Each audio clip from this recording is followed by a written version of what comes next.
People's Radio United. Hey, welcome to my non-objective opinion on People's Radio United. I'm here today again with Adrian from michaelcolehouse.org. Or is it .com or .org, right? It's .org, yeah. Yeah, .org. I was right the first time. I tried to second guess myself. So how are you doing today, Adrian? I'm doing all right. Thanks for giving this another try. Thank you so much. I was so depressed. For anyone that doesn't know that's listening, we tried to do this show about a week or a week and a half ago, and we had major technical difficulties. I couldn't hear Adrian. Adrian could hear me. Other people could hear me and not Adrian, so we had to reschedule. So thank you so much for accommodating that. So I guess since no one heard the last show, we're going to start over. Can you give people an idea of who you are and what you do? Yeah, sure. So my name is Adrian Riskin, and I'm a public records and transparency kind of activist in Los Angeles.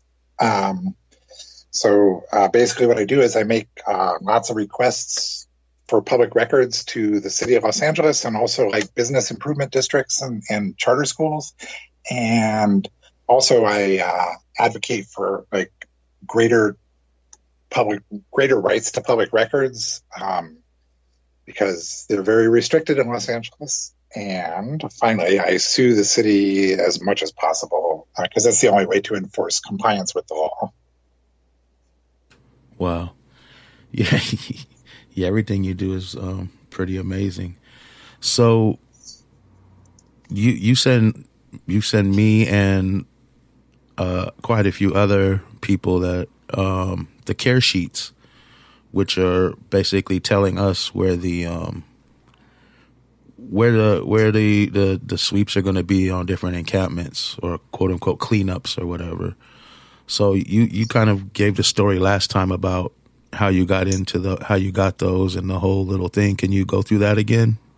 Yeah, sure. So in 2016, I was living in Hollywood, and there were encampments everywhere, and I knew people in the encampments because I lived there, and I hadn't heard about these encampment sweeps until then, but they turned me on to what was going on, and it occurred to me in 2016, 5 years ago, that it would be really useful to have advance notice of where these sweeps were going to be, so people could go film or do whatever they needs doing while they're being swept.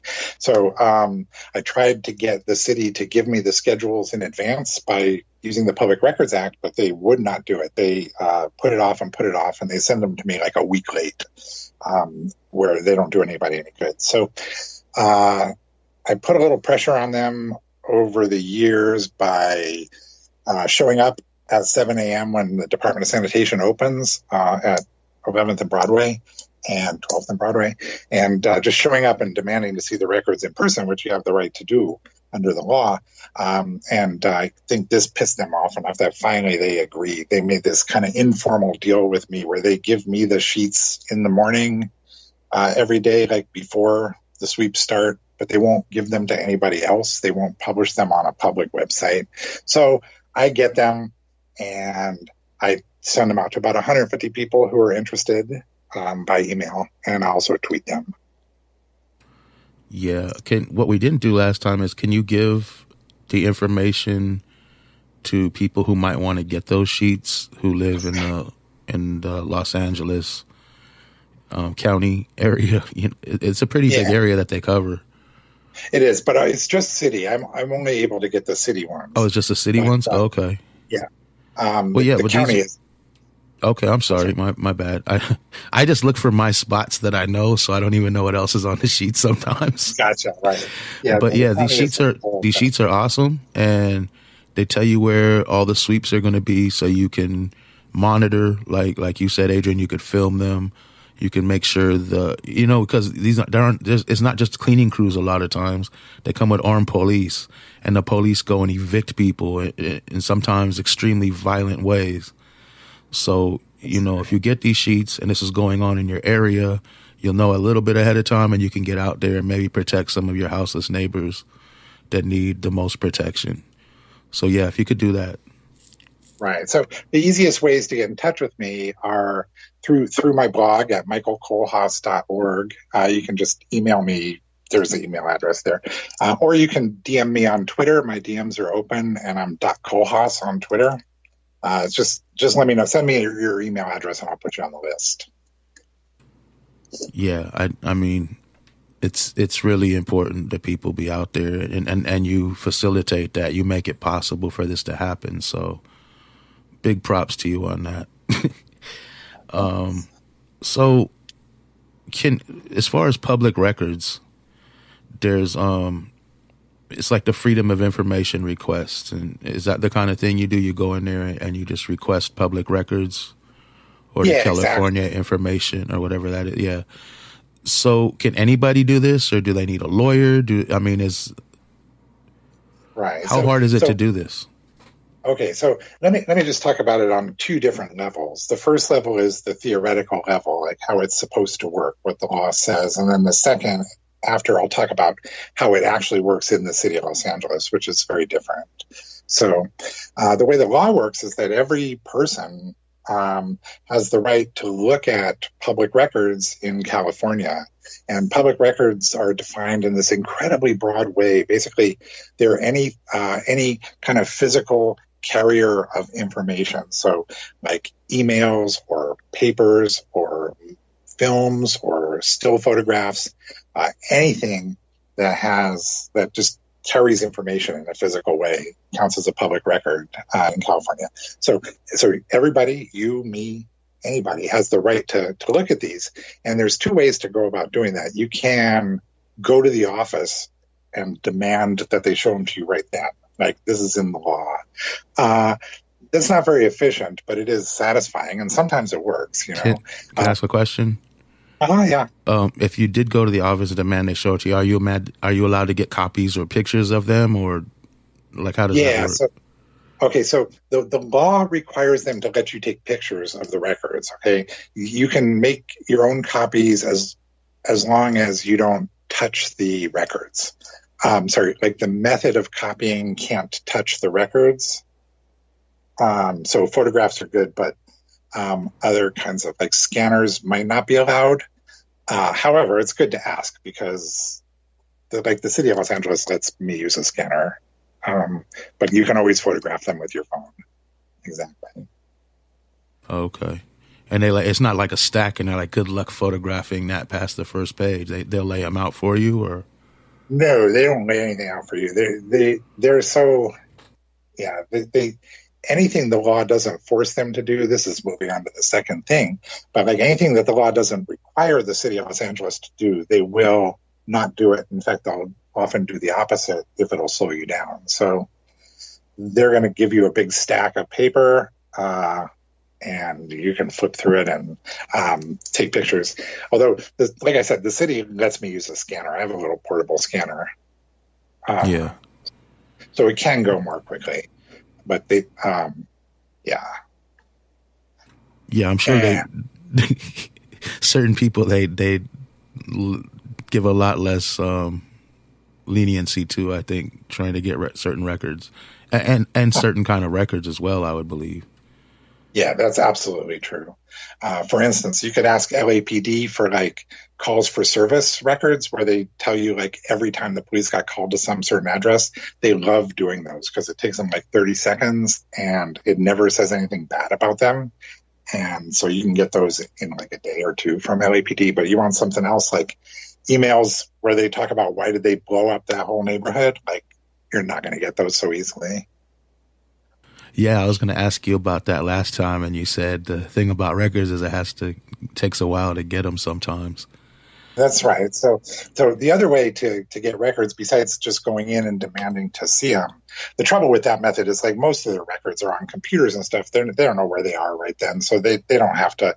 If they can't find them fast, they don't have to like search just because you came in and demand it. So the other way to get records is to write them a request, and I use email, or they have a web platform called Next Request. So you send them a request, but then it can take months, literally, sometimes even years. So yeah, we're going to find out about, through public records, a lot about this explosion, but it's not going to be soon. Yeah. Is there a fee? Well, okay, it's interesting. In California, there's no fee to look at records. They're absolutely not allowed to charge you to just look at them. If they are on paper, then the city of Los Angeles can charge you 10 cents if you want them to Xerox them for you. But like I said, you can take pictures of them yourself for free. Yeah. The only time when they are actually allowed to charge you a fee is if they have to write a computer program to extract the information that you're after. Then they can charge you for the time it takes to write the computer program. Okay. And when you say records, I know you a lot of them are documents, but sometimes have you obtained like video footage from the police or things like that, or is that a separate kind of thing? No, those are records too, and I have not obtained much video from LAPD, but I've gotten a lot of video from a lot of other places. It's well understood that video is a record, and it's just, you can request it.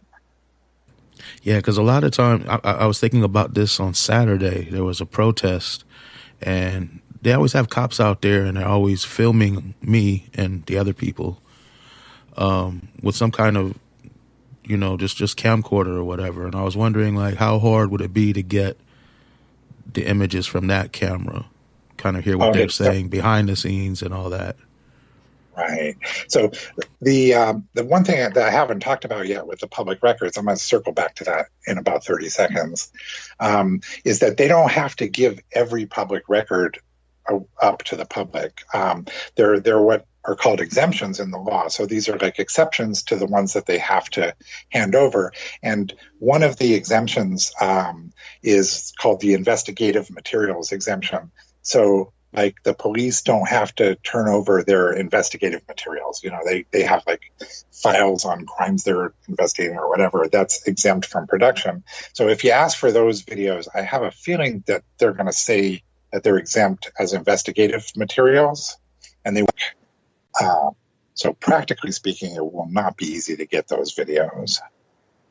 So the last show I did, or two shows I've done now, were with William from at Film the Police LA. And I learned a lot during those shows. But one thing I really learned, and it was inspiring, was that anybody with a Twitter account or any social media account can file a complaint via social media, and it's still valid and legitimate, and they're supposed to take it seriously. But for people who want to do it, quote unquote, the proper way, would they need like a lawyer or any legal experience or anything like that, or can anybody do it? Okay, yeah, and public records are the same way. There's no required format for a request, so you don't have to say, this is a public records request and I am requesting blah, blah, blah. You don't have to do that. You can just, if you ask to see some records, that's a request under the law. So you can like say orally to them, if you're in the council office or in the police there, you can say to them, I want to see this, that, and the other. And that's actually a request. Or when you email them or when you file a request online, you don't have to use any special language. You just explain what you want, and that's it. So it really is open to everybody in that sense. Like, you don't need to know the right language or the right legal terms or any of that stuff. You can just say, I want to see records like this, that, and the other.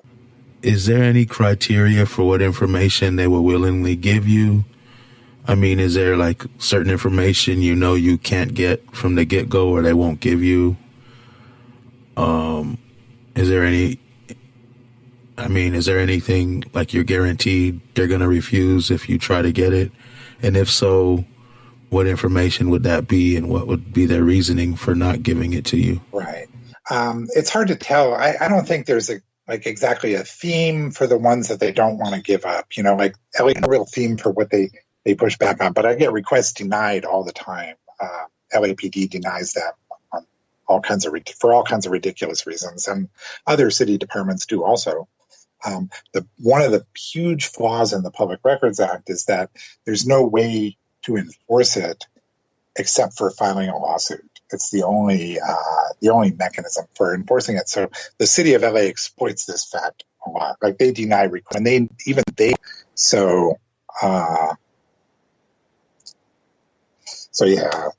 have been denied, and they don't want to give up stuff just because it's their knee-jerk reaction to keep it secret. Is there any specific amount of time that goes by where they're forced to release previously denied records, or any records for that matter, like a statute of limitations on releasing records or anything like that? I don't know, because I was wondering if there was, like, after a certain date you can get records regardless of what they are within certain boundaries, or do they just approve or deny on a case-by-case kind of thing? Or however? There's nothing like that in the law. So but there's, and that's, you're right though. Even though the law doesn't say like after 5 years you got to release everything. What it says is that if they want, for most of the exemptions, if they want to withhold the records, it's not just like they're exempt, but there has to be a public interest in not releasing them. And if there's a greater public interest in releasing them, then they have to release them even if they fall under an exemption. So what happens is that a lot of the exemptions where there's an interest in keeping something private or secret, that interest gets less over time, because something might be a super big secret today and for a week or two, but after like 6 months or a year, maybe nobody cares anymore, about whatever the secret they're trying to keep is. And when that happens, then it becomes like the exemptions don't stick around necessarily indefinitely. Because of that interest balancing requirement. Have you ever requested records from, or any information from, the sheriff's department? And if you have, was it more difficult than regularly getting records, or are they kind of all the same? Yeah, I have a tiny bit, but the thing is, it's really time consuming to make a lot of requests because everybody wants to argue with me. They don't want to give up the records. So, because I heard the sheriff's department is really aggressive and difficult. Right. Well, I mean, this is just the city of Los Angeles is like that. And the sheriff ignores people. The county generally is very bad, and the sheriff is worse than the county usually. So I just don't have time to mess around with the sheriff. I mean, there's a ton of interesting stuff, but if I open up to that, I'm just going to never finish anything. I wish somebody would do it. A lot of requests to them, because there's a lot that we need to know, but it's kind of, yeah. Can you briefly kind of run through the whole process of requesting records from public offices or police or whatever, for people like me who don't know how to do it? I know we're going over a lot of basic stuff, but there's a lot of people who, like me, don't know and want to be informed because it could help them be a better activist or better at whatever they're doing. They can, information, they can gather information for themselves and whatever. So can you just briefly, really quick run through the process? So the best way to do it is just to give it a try. Okay. So if something happens that you're interested in, you can think about like which city departments might have been involved at all in that event, and ask them for records relating to the event. And the law requires you to describe the records that you want. So, clearly. So, I'm not sure. Let me just talk about the explosion on 27th Street. recently, because that's a big event, all right? So if I wanted to find out about that with public records, I would definitely ask LAPD. And I wouldn't just say, can I have the records related to that? But instead I would say, like, I would be more specific to give them less ways to get out. So maybe say you want the contract that they had with the company that made that truck that blew up. And I would say, like, I want to see the manuals for how to use that, all that machinery that failed.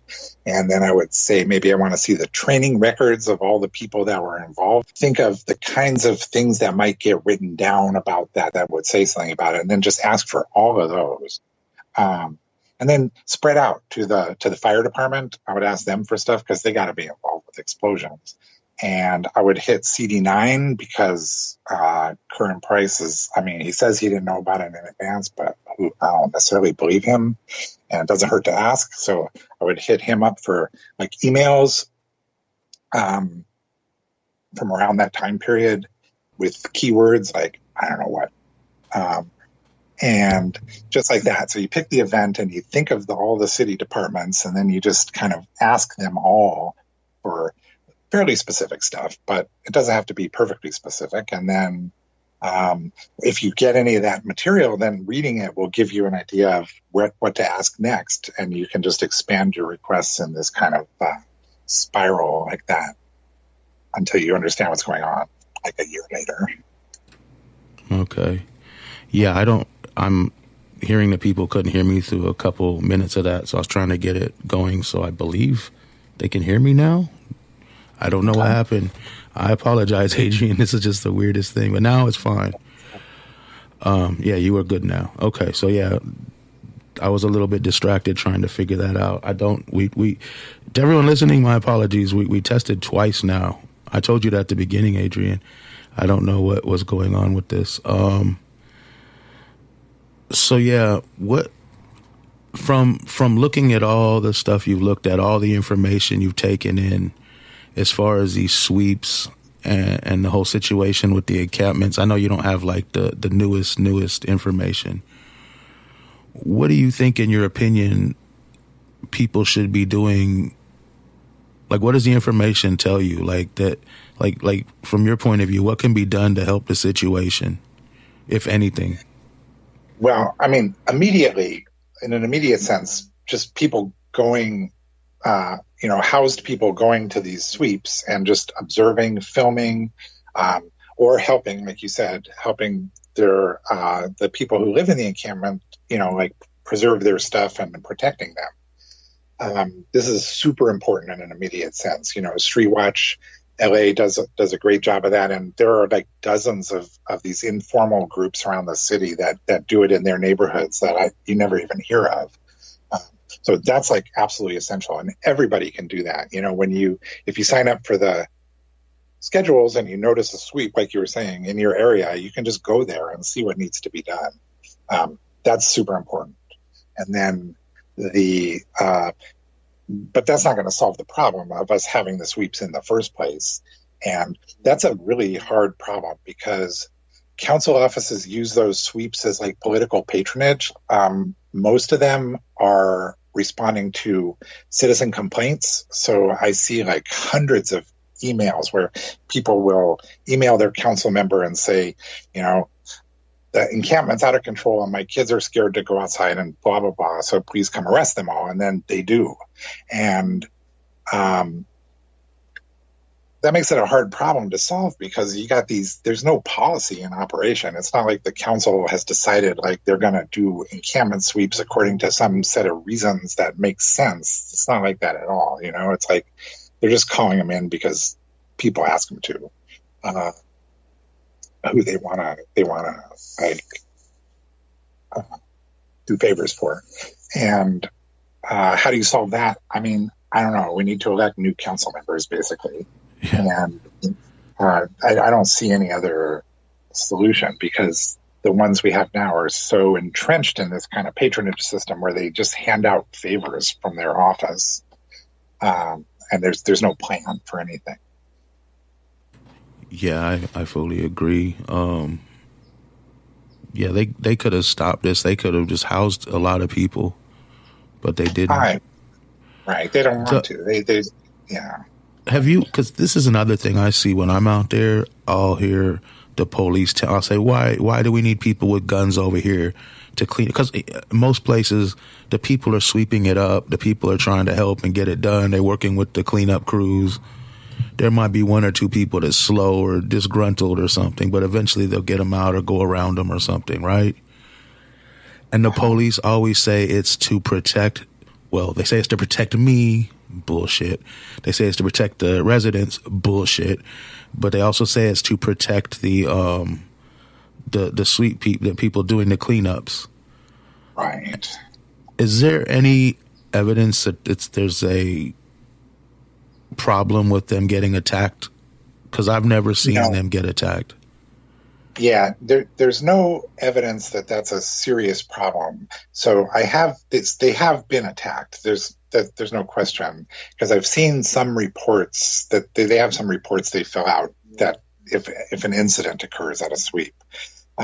So they have been attacked before, but I don't have the kind of data I would need to be able to say how big of a problem it is, because I don't know systematically. But my experience is like yours. I've been to a lot of these sweeps, and I've never seen anybody in danger except from the police. So I know that that's just the ones I happen to have gone to, but I've been to a lot, and I feel like if it was common, I would have seen it.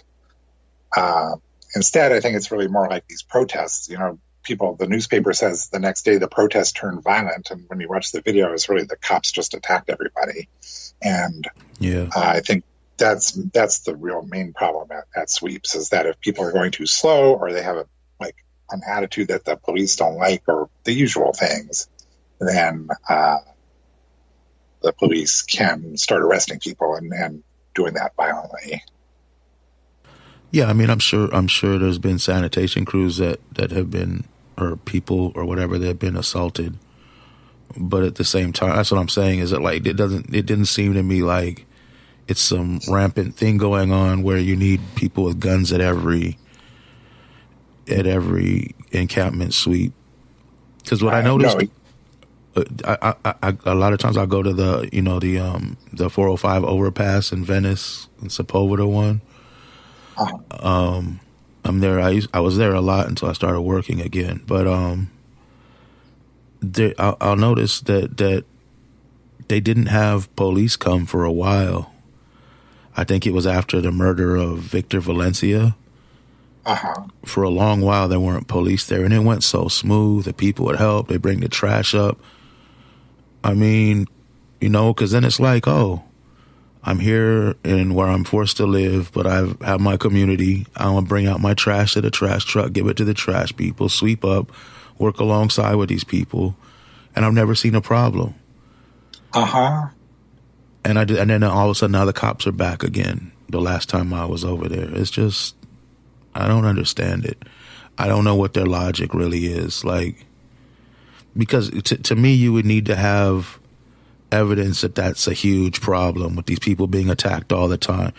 And by attacked, I mean put in a situation where harm is going to come to them, not just some 70-year-old woman hitting you, in the shoulder, yelling at you or something.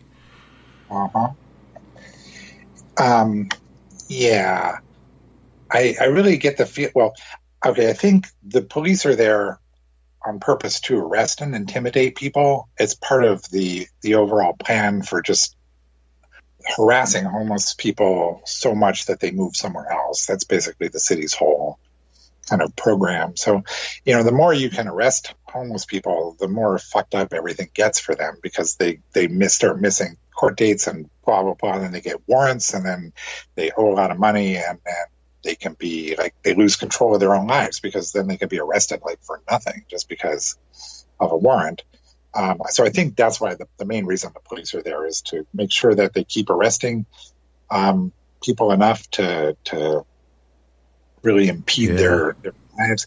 And it's the same with protests. It's why are there cops at every single protest before anything happens? Why don't they just stay away until an actual crime is committed? Instead they all just kind of hover for a few hours, and then they start beating everybody up, and then they arrest a bunch of people. And I think the purpose is to make sure they arrest a bunch of people, you know? Quotas. Oh, I'm sorry, they're called incentives. Yeah, or like in this case, it's just, I think, sheer state terrorism. You know, it's like, yeah, the cops love to say you can beat the rap, but you can't beat the ride, because, like, it doesn't matter if you did anything or not. Being arrested and hauled off for 12 or 24 hours is like, it's hugely disruptive. Yeah, and then if you get a court case that you have to deal with and you don't know what's going to happen. I've been through that for a whole year for filming a cop when they was beating my ass. And if they didn't do that, I wouldn't be filming them now. That one incident kind of led me to doing, whenever I see them, I film them. I hate them. But no, have you, I don't know if this is too new.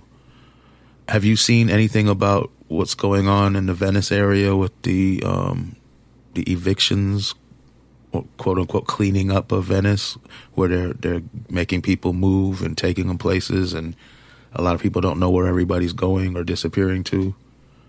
Yeah, no, I haven't. I mean, it is mostly too early for that, but also I haven't been making requests about that for some strategic reasons that I don't want to talk about on the air here. But I'm sorry. No, that's all right. I'm happy to say I'm not going to talk about it. But so yeah, I don't know anything about that yet. But eventually, I'll get to that. Somebody else could do it, you know. Well, yeah. This is another related kind of question, I guess. Do you ever? Because I haven't seen it. You might have posted it, and I just hadn't seen it. Do you ever get early warnings or like care sheets for evictions when they're going to kick everybody off a block somewhere?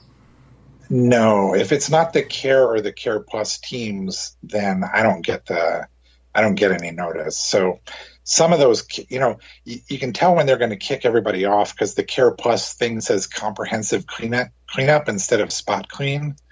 Comprehensive cleanup means they're kick everybody out, but that it's still not complete because if there's a park involved, then Rec and Parks Rangers are involved, and I can't get schedules out of them, although I've been trying. And there's other agencies that sweep encampments in the city of Los Angeles, like depending on who owns the property. So you'll see, besides the Parks Police, I think you might see, you know what, I can't actually think of any examples right now, but so yeah, the ones that I get are not complete schedules. They're just schedules for sanitation. Oh, okay. Yeah, I was just curious because I hadn't seen one, and that would be valuable information, but I doubt they would make that easy to get. Right. So can we talk around about the general, I guess you said it earlier in so many words, the turnaround time on different records. It takes a long time, but it also varies depending on what you're asking for. Yeah, absolutely. So like some records you can get extremely quickly because those are the records where it's easy for the department to collect them, and they already know in advance that there's not going to be anything embarrassing to them in the records. And if those two things happen, then you can often get them quite fast, although not always. Go ahead, sorry. No, you go ahead. That's fine. I was going to say, is there a general rule on how long after something takes place you can request records? Like, is it immediate? No. Yeah, you can request records immediately. You can request records anytime you want. If you can describe them, you can request them. So you don't have to wait for a certain amount of time to pass, and you don't have to do it within a certain amount of time. Like for instance, last year I had to sue the LAPD over crime photos from the 1920s. And they claimed I couldn't have them because they were investigative still, even though they're 100 years old. But we settled that one, and now I have access to them, but I haven't actually looked at them yet because of COVID. But so there's no time limit in that direction. I got access to 100-year-old records. Wow. I never even thought that was possible. I thought they would have wiped them out. Well, okay, they probably have wiped out tons of stuff, but there's a lot of stuff they haven't. And it's interesting if they're old enough so that nobody involved with them is still in the city government, you can get them super fast from the city archives. If you can go there, those people are happy to show like anything basically. So you can get a lot of really, really old stuff very quickly there. Wow. That it never even crossed my mind. People get old records. I mean, I guess they have to. Just people who do documentaries and stuff do that. I just never even thought of it. That's crazy. So we talked about what someone can do, getting records to try to assist and protect the houseless people in their neighborhoods. What would you say would be the difference for somebody that wants to monitor their local police department? And if they see something happen, they want to get records and file complaints and all that, the official way, not the online way. Because like we said before, you can listen to the last few of these shows I did with William from Film the Police LA. And he, like you just agreed to, said that they have to accept a complaint or a records request, even if you send it to them on Twitter or on whatever social media platform you use. That's a valid official request. That's a valid official complaint. So it is that easy, but to do it the right way, I guess, quote unquote, what would you, with the police, how would that be different than just the gathering intel on encampments and stuff? Right. So I'm just going to talk about the LAPD because that's the police I know the best in this sense. So they have like a website called Next Request, and they accept requests through that web platform. And so that's like the kind of official way to do it. It's not required, but it's faster to just do it that way. You don't have to argue with them about whether your tweet was a request or not. So you just fill it in. It's just a web form, and you put in what you want, and you put in an email address, and then all the conversation takes place on the website there. Which I might as well mention right now. It's there's no requirement in California that you tell your name if you want to look at records. Like they can't require you to tell your name or show ID or anything like that.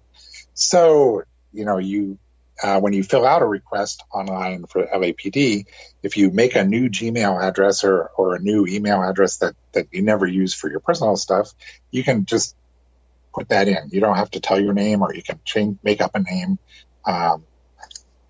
You can do it anonymously. But anyway, that's the official kind of most efficient way to make a request. That's awesome news. I didn't even know that. I thought really eventually if I file a complaint, I'm going to have to give my name up. Okay, for complaints, I don't know. William knows about it. But to get records, I just assume the same thing. Yeah, no, you absolutely do not have to tell them your name. And so you can email them under whatever name you want. That's awesome because, people that are involved in certain things could request records as well, or that are closer to the issue. Yeah, I like that. Or get a friend to request them. Like I do that for tons of people because a lot of people are worried that the city will get revenge on them for asking for stuff, and that's not like completely delusional either because they get really mad. So a lot of times I'll make requests for people like who work for the city or whatever, and they don't want like to even be near it. So you can do that. People can make requests for each other, and they could all use fake names. Yeah. Oh wow, that's awesome news. That's really. Go ahead. The only time when you will have to reveal your name is if you file a lawsuit, because the standards for filing lawsuits anonymously are super high, and this just doesn't come close to them. So by the end, if you're going to file a suit, you got to say who you are because you have to sign the thing to say it's true. But that's the only time. that you have to say who you are. Yeah. Yeah, that's important for people who need to file lawsuits. I don't really have anything. I guess people could come to others to get information. Like, that's why we do this show, try to give everybody information. I know I sound like I don't know anything about records, and that's because I don't know anything about records requests except for what I've been learning recently. But I think that's good, because probably a lot of people that will hear this don't know a lot of things about record requesting, and we're all learning together, and now we can start trying to request public records and file complaints and do things that way, as well as whatever way we've been doing it. Just to hit them from different angles. I like that. That's important. So what, in your quest of, requesting records and filing lawsuits and complaints and everything, what would you say is the most shocking thing you've uncovered? Oh man, there's so much in the city of Los Angeles. I mean, shocking to you, where you are like, holy shit. Okay. When I first started doing this, I started with the Hollywood Entertainment District bid, and I lived in Hollywood, but I did not realize that they did custodial arrests of people, like they're citizens arrests, but they actually had their security guards handcuff people, stick them in their car, and transport them over to their office, where they'd chain them to a bench till the cops came to get them. So that was really shocking, just to find out that they were doing that. And then through records requests, I found out how many people they arrested, which at that time, this was in like 2014, 15, they were arresting like well over 1,000 people a year. They're all homeless in Hollywood, just in that bid. That was like, blew my mind that these security guards could actually handcuff people and transport them in a car. So then I got a bunch of video of them doing this, like video from the car where they're transporting people, and other video, like I got video of this guy who was sitting on the sidewalk at Sunset and Vine, Hollywood and Vine, playing chess with a friend of his, and they surrounded him and told him he was violating 4118D, which outlaws sitting on the sidewalk. And this is the bid security, and this is all on video. They surrounded him, and they stood there waiting for the police to show up to arrest him. And finally, for some reason I still can't understand, the bid security guards all just looked at each other, and then they all just jumped on the guy, like 5 or 6 of them, to try to handcuff him. And then, oh my God, at the end, he was not even charged with 4118D. He was charged with resisting arrest and battery on one of the security guards who jumped on him. Those are go-to kind of things. That's what they did with me. They had charged me with assault on an officer, evading. I was cuffed upside down in a planter. I couldn't have evaded, and interfering with police business. But I hear a lot that when they want to get rid of somebody, whether it's an activist, a houseless person, or whatever, they use those kind of like little stupid, mundane things that they can just make anything out of. Exactly, right. So, what shocked me about this is that it was these private security guards hired by the bid that were doing it, Yeah, I know. That's right. The thing, but the charges came from the police that came and picked them up. And those were little bullshit charges just to get the people, you know what I mean? To give people problems. Right. Yeah. And let's see. Oh my God. Another huge thing was the Skid Row Neighborhood Council. I don't know if you remember what happened. This was in 2017, I think. 2016. I might once you start telling me. Yeah, right. So the downtown Los Angeles Neighborhood Council is huge. The population there is hundreds of thousands of people. It's not an ordinary neighborhood council. Yeah. So they really neglect the interests of Skid Row. They don't. It's shameful the way they neglect Skid Row. So a few years ago, the city of Los Angeles passed a law allowing neighborhood councils to subdivide into more than one if they want to. So I don't know if you know General Jeff Page and Catherine McNenny. Yes. started to they tried to subdivide D-Link so that they could have a Skid Row neighborhood council, and the Weezer was the council member at that time, and he just flipped out, and started changing the rules and for voting, and did a bunch of incredibly sleazy stuff, and the subdivision was voted down. But what I found out from public records is that the downtown business improvement districts had gotten together and hired Rocky Delgadillo to be their lobbyist against the Skid Row Neighborhood Council. And then they also formed a kind of fake LLC, like an AstroTurf kind of LLC, to advocate against the Skid Row Neighborhood Council. And then they all met privately with Weezer, because they can do that. Like, bids are allowed to meet with council members all the time. And basically they talked him into scuttling the entire thing. And it was shocking to me how vast this conspiracy was on the bids part. Also, the access that the bids had to Weezer to get their ridiculous ideas implemented, and just like the blatant law breaking. It's like the city broke its own laws repeatedly in that process, and it's just I'm still actually, my jaw still drops when I think about it. It's actually amazing how badly everyone behaved and how secretly the bids were all involved. Yeah, I'll see Weezer. If he's involved, it's crooked already. But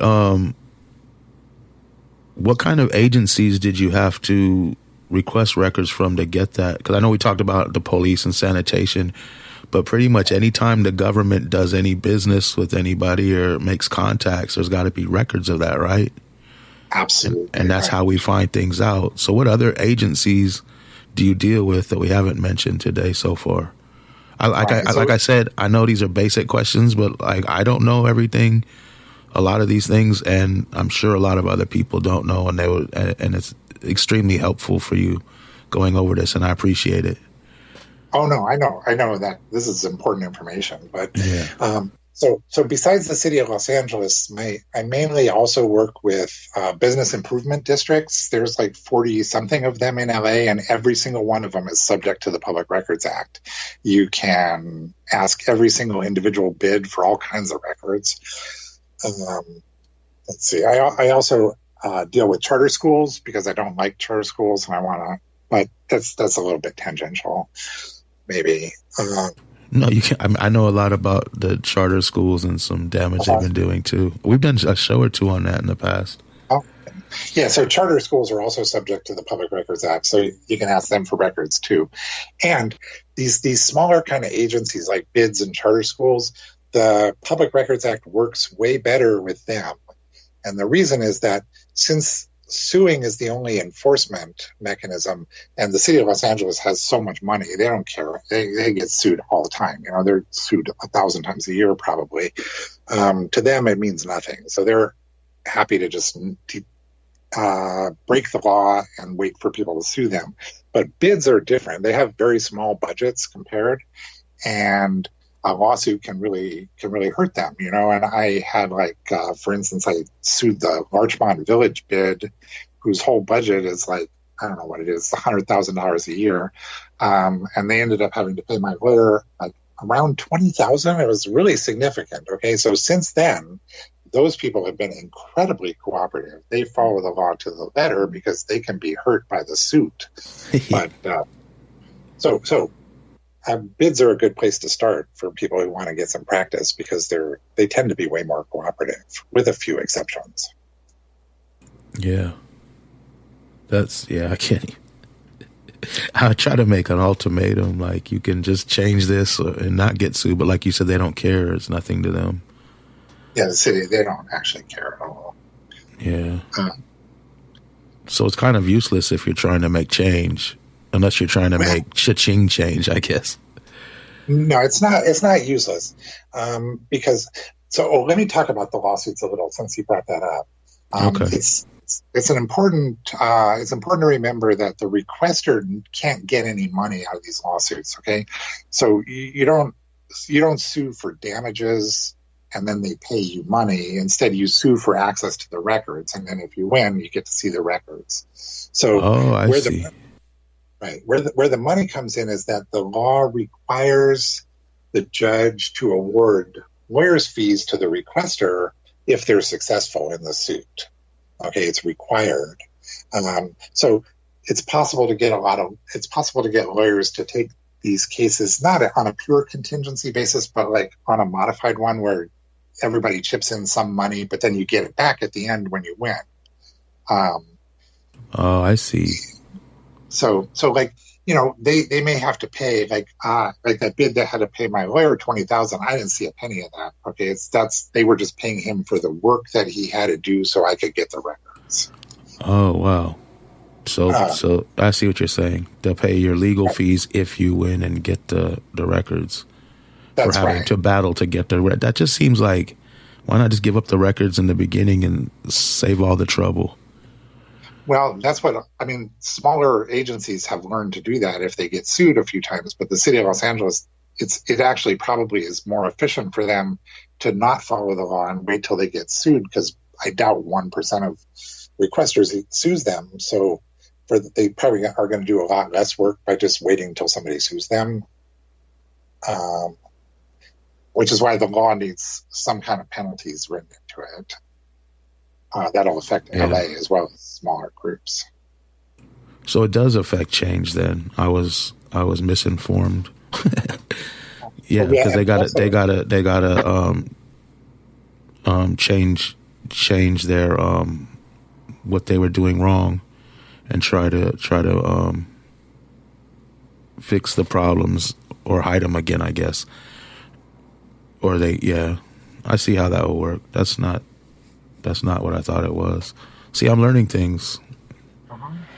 That's a common misconception. Raquel Beltran, who's the executive officer for the Department of Neighborhood Empowerment, earlier this year, she accused me, not by name, but she accused me of filing public record suits to make money for myself, right? Like, she said I was doing it as a racket, which is ridiculous. I don't see a penny of it.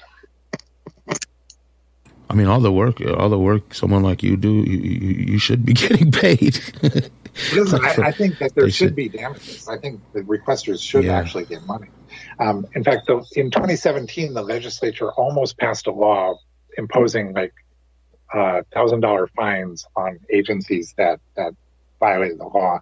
And they were going to have that money given to the requester, which I think is lovely, because I spent, hundreds of hours doing this, and they just break the law all they want, and then nothing happens to them. So if they had to give me $1,000, it'd be kind of nice. I'd send them all like, I don't know what, like a singing telegram or something.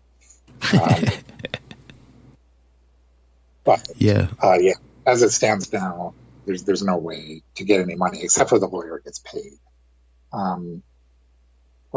The other thing that's important that I wanted to mention is that if you do sue them to get records and you don't win, you don't ever have to pay. Like, they're not allowed to get money out of you if you sue. You're only get money out of them if you sue. Well, that's good news. Yeah, it's good because go ahead. You're not risking everything to sue them. Have you ever had any agency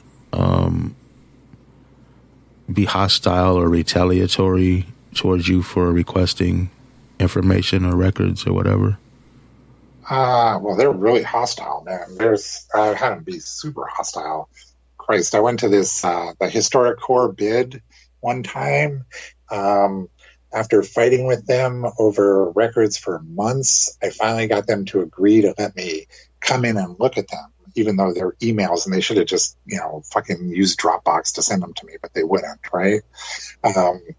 So I had to go to their office over by Pershing Square, and then they put me in this dark room that they had there with nothing but like daylight, and it didn't have any chairs in it. It just had these gigantic benches made out of plywood. And what else? So it was too dark in there to read the emails, and then there was no outlets in there for my scanner, right? Like, So they had picked this room on purpose to be the most useless room possible. And then like 4 of them sat in there and watched me, and the person who was with me watched us like look at all the records, right? And they claimed that it was for security purposes. And yeah, it's just like, I get this all the time. They yell at me. I've been screamed at.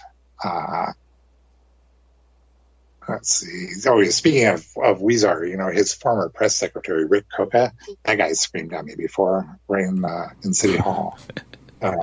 So, yes, a lot of hostility. Oh, and retaliation, even, yes, not from the city of Los Angeles that I know of, but during that Skid Row Neighborhood Council thing, a bunch of people who were involved in the process started calling my work or emailing my job and trying to get me fired.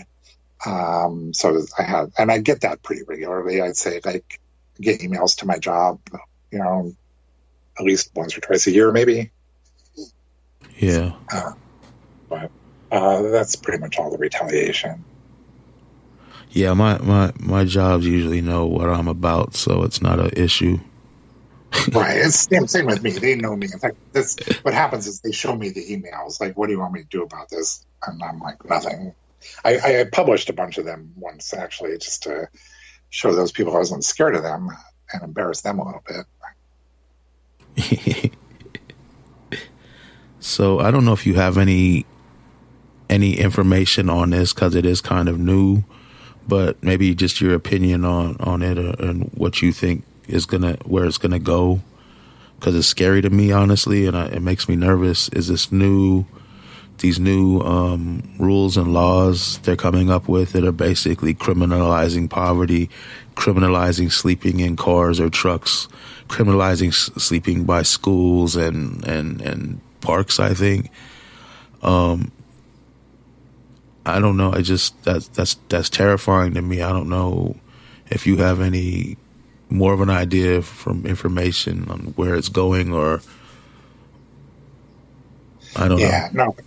It's legitimately terrifying. It's heartbreaking, actually. It's like, it's painful to even think about how bad things would be if they followed that law that they passed recently, if they follow that law to the letter, if they try to enforce that.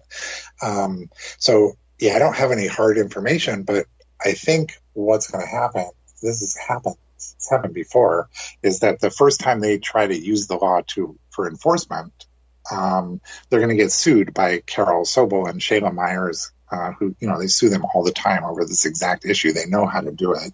They're going to get an injunction against enforcing it. And then in a few years, the city will have to pay a lot of money, like a lot of money. But again, they don't care, because they're all just thinking about the elections in June. That's what this is all about. Yeah. So like, that Bush guy, he already said he's not running for CD15, and so he's either going to be the mayor or he's going to retire. So what does he care if, like, in 2024 the city has to pay Carol Sobel another $2 million or whatever? It's like, that's not what he was. He wasn't trying to do anything long term. He's trying to get elected, and that's what that hurts. That just hurts a lot of people. A lot of people are hurt because of these politicians and what they're doing. I mean, before the lawsuit, even if that changes it back and they're not allowed to do it, it's still so many people are going to be hurt in the process. Exactly, right. It's like they're so cynical. They're psychopathic. It's like they don't care how many lives they destroy. And I don't think that they even stop to consider what happens when they have somebody arrested, who doesn't have a car or a house, or a suit to go to court in or whatever. It's like they have somebody arrested. That one thing, it's like it can mess up their life for decades, and they're just cynically doing this to maybe hundreds or thousands of people just for their own advantage. It's awful. Yeah, I just see so many people get swept up for little stupid things. The cops will come and just search them illegally, go through their tents, find some quote unquote paraphernalia or whatever they found, and just harass the crap out of them, and then find something and some reason to arrest them. Exactly. And meanwhile, Bill Buscaino is saying, look, I'm getting tough on homeless people, so let me mayor, and like whatever the consequences of this are, they're not going to happen before the election. So it's working out for him, I suppose.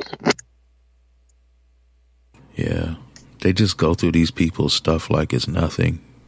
It's amazing how contemptuous they are. It's like of people's stuff. It's like everybody agrees. The Supreme Court, the law says that tent is their house. They can't go sticking their hands in there unless they got a warrant, But that's not how it works.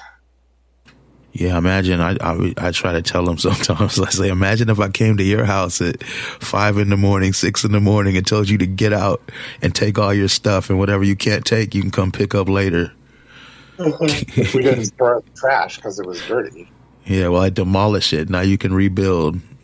It's just so terrible. I don't know how a human can put another human or anything through that. That's so terrible. It is really bad. The mentality of these oh my God, that's why I hate them. It's funny because I didn't actually start. I started out in 2014, and I never had really thought about it much. I mean, I grew up in middle class on the West Side. It's like the cops didn't do anything to me. So in 2014, I just assumed kind of like there were some bad cops and there were some good cops, but they were mostly professionals. But like after 7 years of reading these people's emails and dealing with them, it's like, that's not true. They're just liars, and they're not professional, and they have no respect for themselves or for anybody else. And they had to teach me that, because I sure didn't think it when I started. Yeah. I've always hated cops, but I had a job where part of the job for a little while was filming the police, but it was for the city of Hawthorne, though. So it's the Hawthorne police, and they put me in the car and they go on certain things. There was like 3 or 4 camera people, just camera people. That's what we were doing, and that was a job. So yeah, in Hawthorne. So this was a long time ago. What?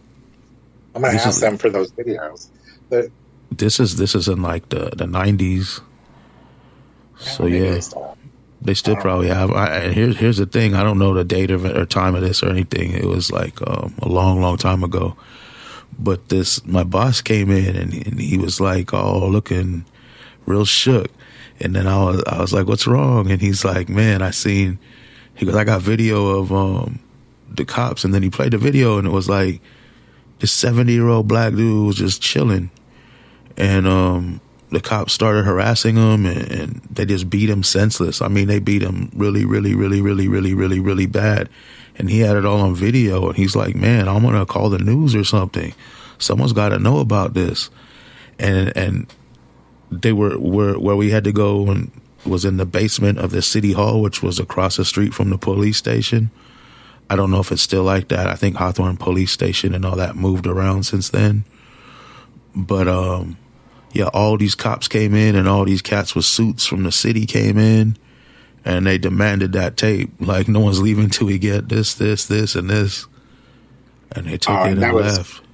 That was the same night. We were playing it. He was showing it to us again when they walked in.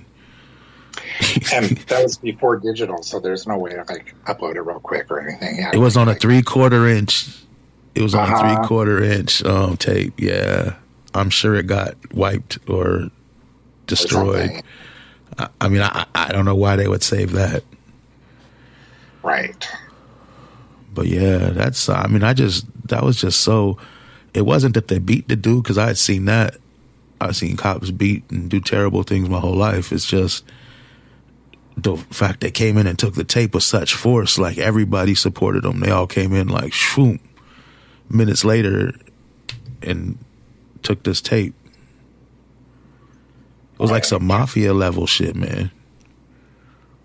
Yeah, that's not surprising at all, but it's upsetting. Yeah. Did you, I'm thinking now, you know what you kind of inspired me to look into is, I know people probably have done this a million times. I didn't know about it till right now. If I can go back and get old records, I want to look into Rampart.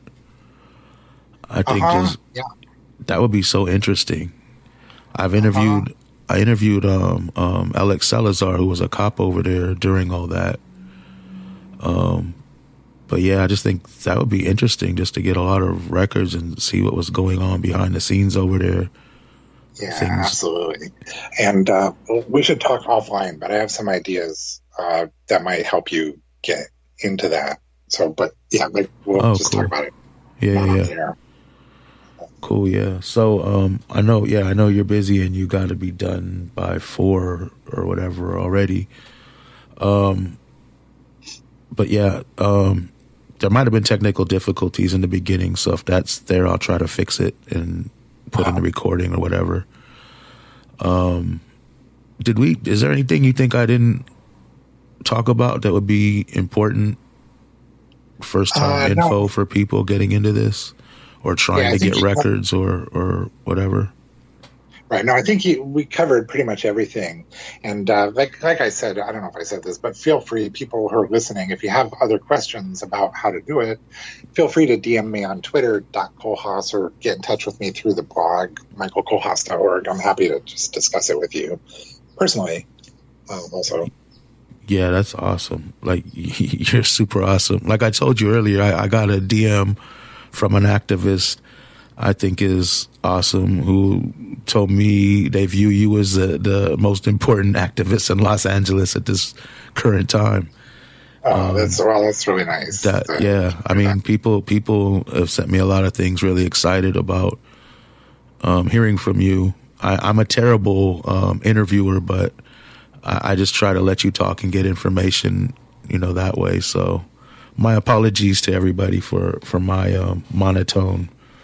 Listen, I love your style. Basic thing. Your style, I really like that. Yeah, thank you. But I know I've heard my stuff. But yeah, can we just one last time go over?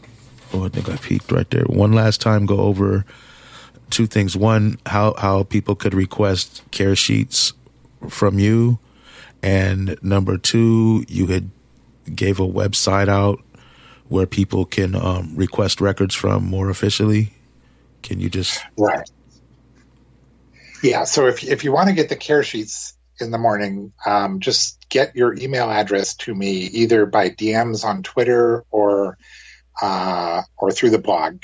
There's a way to contact me through there. And just send me your email address and I'll put you on the list and you'll get them every morning. And as far as the making more official kind of requests to LAPD and a few other city departments, the city has this web platform for making requests called Next Request. And the URL is lacity.nextrequest.com.